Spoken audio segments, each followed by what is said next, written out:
Hi, this is Master Ken. Yesterday I talked about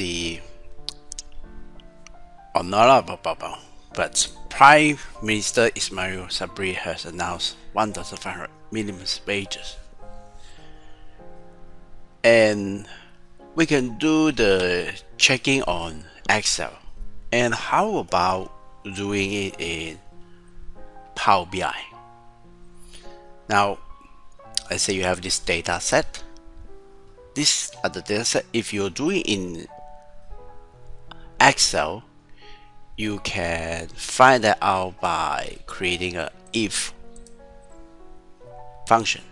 So we want to show you how to do this, very similar to what. Okay, so there is a parentheses and we click on the gross salary, and the way is to use this lesser than sign, and then we can just put this y, and other than one, and there's nothing here, so there is no. So we just want to know how many of them are really less than 1,500. So how many? Let's just put that Ctrl Shift L and click on this. Look at that. So click on this, go down there, it's about 20 stuff, and these are consisting of 1 year fictitious data, as you can see here. So if you take a look at the last month itself,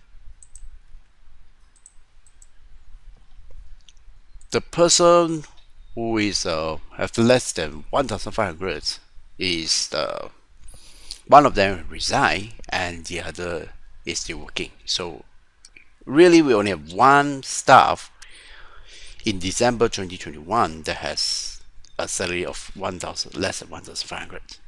So how do we write this function, if function, in Power BI? So let's just delete this. So I've loaded this into Power BI. It's the same thing. Now you load the data into Power BI and then we can talk about it. So, and how to do that? Right click here, choose edit query,